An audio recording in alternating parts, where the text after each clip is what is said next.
بسم اللہ الرحمن الرحیم۔ السلام علیکم ورحمۃ اللہ وبرکاتہ۔ امید ہے سب خیریت سے ہوں گے۔ اللہ تعالیٰ ہم سب کو اپنی حفظ و امان میں رکھے، عافیت میں رکھے اور ایمان کی بہترین حالت میں ہمیں رکھے، آمین۔ اچھا، اب تک جو ہم نے قرآن کا پڑھا، اس میں سب سے پہلے تو ہم نے اللہ تعالیٰ سے ہم سیدھے راستے کی دعا مانگ رہے ہیں، نہ صرف اپنے لیے بلکہ سب کے لیے، جو بھی ہمارے ارد گرد لوگ ہیں ان سب کے لیے ہم سیدھے راستے کی دعا کرتے ہیں۔ تو پھر اللہ تعالیٰ نے ہمیں کیا بتایا کہ ذالک الکتاب لا ریب فیہ ھدی، کہ اس میں کوئی شک نہیں، اگر تو تمہیں ہدایت چاہیے وہ اس کتاب سے ہی تمہیں ملے گی۔ لیکن پھر اس کے لیے اللہ تعالیٰ نے کچھ خصوصیات کا بتایا کہ کون لوگ ہیں جن کو اس میں سے ہدایت ملے گی۔ وہ متقین ہیں، جن کی ہم نے 5 خصوصیات پڑھی تھی، کہ وہ نماز قائم کرتے ہیں، سب سے پہلے غیب پر ایمان لاتے ہیں، نماز قائم کرتے ہیں، اور اللہ تعالیٰ نے جو بھی ان کو رزق دیا ہے اس میں سے وہ خرچ کرنے والے ہیں، اور پھر نبی صلی اللہ علیہ وآلہ وسلم پر اور جو آپ سے پہلے نازل ہوا ان سب پر وہ ایمان لاتے ہیں۔ ان کے لیے اللہ تعالیٰ نے بتا دیا، ایک سرٹیفکیٹ دے دیا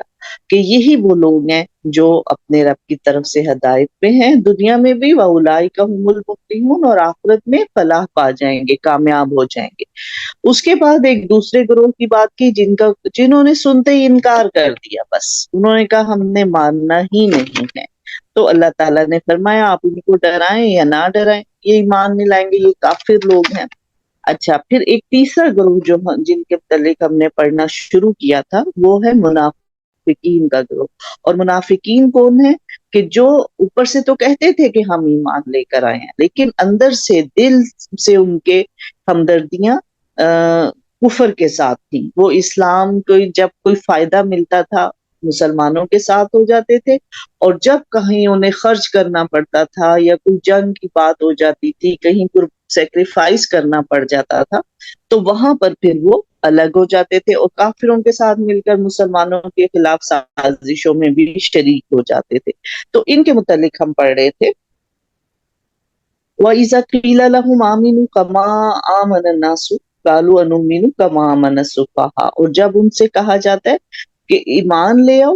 اس طرح جیسے ایمان لائے، تو جیسے لوگ ایمان لائے، یعنی صحابہ کی طرح کا تم بھی ایمان لے آؤ، تو وہ کہتے کیا ہم ایسے ہی ایمان لیں جیسے بے وقوف لوگ ایمان لے کر آئے۔ تو یہاں پر سب سے پہلے تو ایک چیز ہم نے بہت جو ہے وہ ہمیشہ اس طرح سے قرآن کو سننا اور پڑھنا ہے کہ جیسے یہ ہمارے لیے آیتیں نازل ہوئی ہیں نا۔ تو جب ہم صرف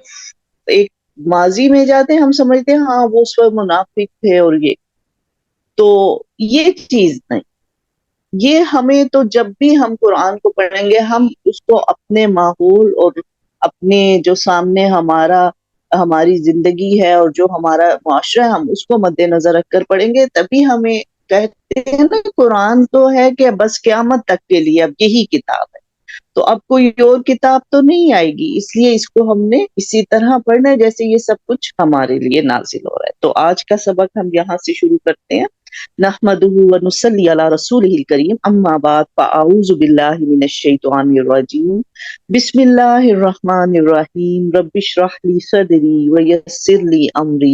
واحلل عقدۃ من لسانی یفقهوا قولی، وَإِذَا لَقُوا الَّذِينَ آمَنُوا قَالُوا آمَنَّا وَإِذَا خَلَوْا إِلَى شَيَاطِينِهِمْ قَالُوا إِنَّا مَعَكُمْ إِنَّمَا نَحْنُ مُسْتَهْزِئُونَ اللَّهُ يَسْتَهْزِئُ بِهِمْ وَيَمُدُّهُمْ فِي طُغْيَانِهِمْ يَعْمَهُونَ أُولَئِكَ الَّذِينَ اشْتَرَوُا الضَّلَالَةَ بِالْهُدَىٰ فَمَا رَبِحَتْ تِجَارَتُهُمْ وَمَا كَانُوا مُهْتَدِينَ۔ اور جب ایمان والوں سے ملتے ہیں تو کہتے ہیں ہم ایمان والے ہیں، اور جب اپنے بڑوں کے پاس جاتے ہیں تو کہتے ہیں ہم تو تمہارے ساتھ ہیں، ہم تو ان سے صرف مذاق کرتے ہیں۔ اللہ تعالیٰ بھی ان سے مذاق کرتا ہے اور انہیں ان کی سرکشی اور بہکاوے میں آگے بڑھا دیتا ہے۔ یہ وہ لوگ ہیں جنہوں نے گمراہی کو ہدایت کے بدلے میں خرید لیا، پس نہ تو ان کی تجارت نے ان کو فائدہ پہنچایا اور نہ ہی وہ ہدایت والے ہوئے۔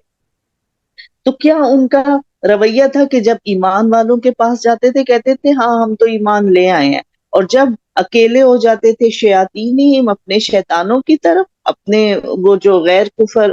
اسلام جو قوتیں تھی ان کے پاس جاتے تو کہتے تھے نہیں نہیں ہم تو ایسے ہی ان کے ساتھ اوپر اوپر سے ملے ہوئے ہیں، اصل میں تو ہم آپ کے ساتھ ہیں اور ہم تو ایسی مذاق کر رہے ہیں، ہم مسلمان نہیں ہوئے۔ اللہ تعالیٰ کہہ رہے ہیں یہ اللہ سے مذاق کرتے ہیں، اللہ اصل میں اللہ ان کے ساتھ مذاق کر رہا ہے کہ جو ان کو ڈھیل دے دی نا،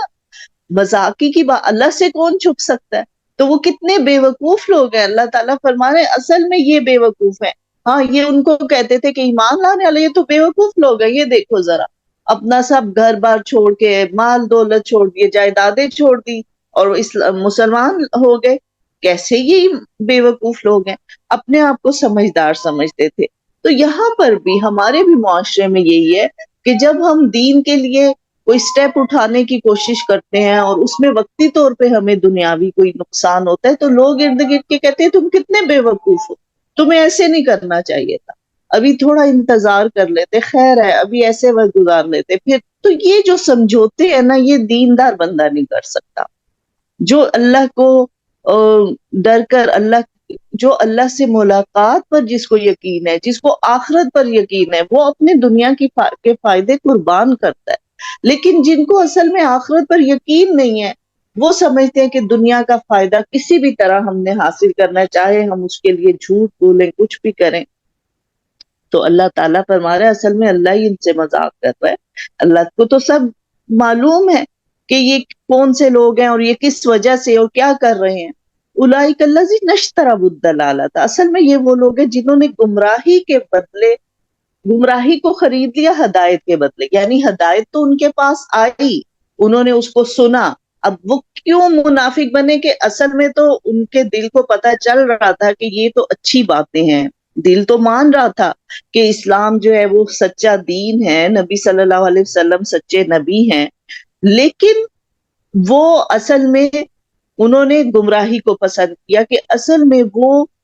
نقصان نہیں اٹھانا چاہتے تھے، اپنے آپ کو تکلیف نہیں دینا چاہتے تھے۔ ظاہر ہے جب آپ اسلام میں آئیں شروع میں تکلیف ہوگی، اپنا پہلا مذہب چھوڑا ہے، اب وہ لوگ آپ کے خلاف ہو گئے، وہ سوسائٹی آپ کے خلاف ہو گئی، پھر وہاں پر ماں باپ نے بھی گھر سے بچوں کو نکال دیا جنہوں نے اسلام قبول کر لیا، جائیدادیں چھوڑنی پڑی، کاروبار چھوڑنے پڑے، تو شروع میں بہت سیکریفائس کرنا تھا، اس لیے ان تکلیفوں میں نہیں پڑے اور کیا کیا کہ انہوں نے ہدایت کے بدلے گمراہی کو پسند کر لیا کہ چلو خیر ہے دونوں طرف ہو جاتے ہیں، ہم دنیا کا نقصان تو نہیں نہ کر سکتے۔ اللہ تعالیٰ فرما رہے ہیں پس نہ تو ان کی تجارت نے ان کو فائدہ پہنچایا اور نہ یہ ہدایت والے ہوئے، کہ نہ تو انہیں دنیا میں کوئی وہ تجارت فائدہ مند ہوگی، کوئی ان کو دنیاوی ہاں وقتی طور پہ شاید ایک تکلیف سے بچ جائیں، ایک نقصان سے بچ جائیں، وقتی طور پہ کوئی فائدہ حاصل ہو جائے، لیکن یہ لوگ اصل میں کبھی بھی ہدایت نہیں پائیں گے۔ مثلهم كمثل الذي استوقد نارا فلما اضاءت ما حوله ذهب الله بنورهم وتركهم في ظلمات لا يبصرون۔ ان کی مثال اس شخص کی سی ہے جس نے آگ جلائی، بس آس پاس کی چیزیں روشنی میں آئی ہی تھی کہ اللہ ان کے نور کو لے گیا اور انہیں اندھیروں میں چھوڑ دیا، یہ نہیں دیکھتے۔ سم بکم عمی فہم لا یرجعون، بہرے گونگے اندھے ہیں بس وہ نہیں لوٹتے۔ اچھا، اب یہاں پر کیا ہے کہ ان کی مثال کیسے دی گئی کہ ایک شخص نے آگ جلائی، جیسے نبی صلی اللہ علیہ وآلہ وسلم تھے، آگ کو اللہ تعالیٰ نے اسلام سے تشبیہ دی ہے کہ اسلام سے پہلے دنیا میں اندھیرا ہی اندھیرا تھا، کفر تھا، وہاں پر عرب کی سرزمین میں بالکل جہالت اور گمراہی تھی اور وہ اندھیرے میں روشنی وقت گزار رہے تھے۔ جب نبی صلی اللہ علیہ وآلہ وسلم آئے، آپ نور لے کر آئے، دین لے کر آئے، قرآن پاک لے کر آئے، قرآن کی روشنی سے پتہ چل گیا کہ کیا سچ ہے، کیا باطل ہے، کیا اچھائی ہے، کیا برائی ہے، لیکن جیسے ہی وہ روشنی ہوئی اللہ تعالیٰ نے ان کی آنکھوں کا نور لے لیا، اب ان کے لیے وہ اندھیرا ہی ہے، حالانکہ روشن ہوا تھا، وہ ماحول تو روشن تھا، نبی صلی اللہ علیہ وآلہ وسلم موجود تھے،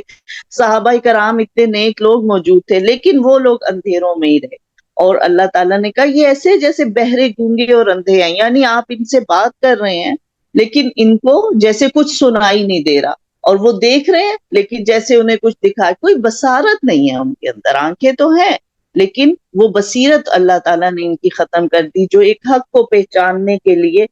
چاہیے تھی، بس وہ نہیں لوٹتے۔